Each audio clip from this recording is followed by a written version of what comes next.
जवाब देना चाहेंगे? ममता जी ने भी काउंटर किया है। गड़बड़ हुई है?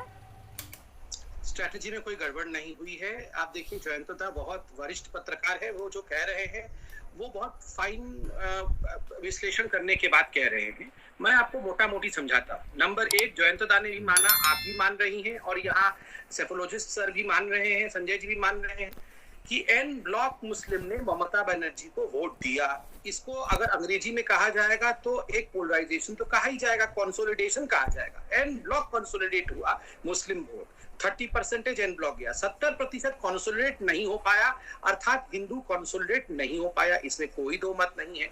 अब देखिए, मगर आप कहेंगे फिर भारतीय जनता पार्टी जो पोलराइज करने की कोशिश कर रही थी, मैं कह रहा हूं भारतीय जनता पार्टी पोलराइज करने की कोशिश नहीं कर रही थी। भारतीय जनता पार्टी सत्य दिखाने की कोशिश कर रही थी। सत्य क्या है वो अभी जयंतदा ने कहा। एयरपोर्ट से उतरते ही ममता बनर्जी का तस्वीर पहले रहता था कि वो दुआ मांग रही है, हर जगह वो दुआ मांगते हुए नजर आती थी। अब अचानक आप देखिएगा हमारे एंट्री के बाद वो उन्होंने बैलेंस किया। अब वो दुआ के फोटो हटा करके अब वो दुर्गा पूजा कर रही है, तुलसी के बिरवा पे कहीं खड़ी है। तो this is what is the victory. Victory हमेशा सीट के नंबर से नहीं होता है, विक्ट्री अत्याचार से मुक्ति का नाम भी होता है।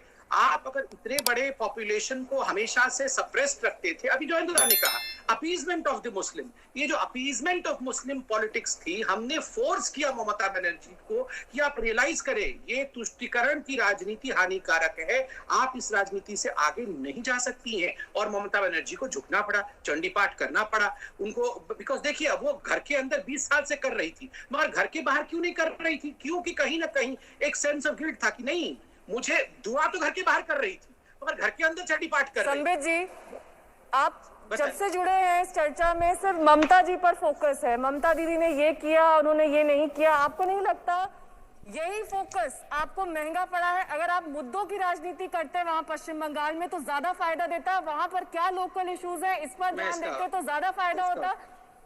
मैं इसका उत्तर देता।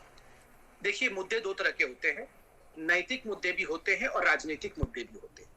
आयुष्मान भारत का विषय उठाना, किसान सम्मान निधि का विषय उठाना, अम्फान में जो दुर्नीति हुआ उस दुर्नीति के विषय को उठाना, किस प्रकार से पे कमीशन बढ़ावा करना है उस विषय को उठाना, ये मुद्दे वहां के पॉलिसी के विषय हैं जिन पे भारतीय जनता पार्टी ने स्पष्ट रूप से आपने बेरोजगारी का जिक्र अभी भी नहीं किया, आपने बेरोजगारी का जिक्र अभी भी नहीं किया जो सबसे बड़े मुद्दों में से एक है पश्चिम बंगाल। नहीं, मैं तो बोल रहा हूँ और 20 मुद्दे हैं, और 20 मुद्दे हैं। ये सब पॉलिसी, मैंने कुछ उदाहरण दिए आपको, और 20 मुद्दे हैं जो पॉलिसी के इशू।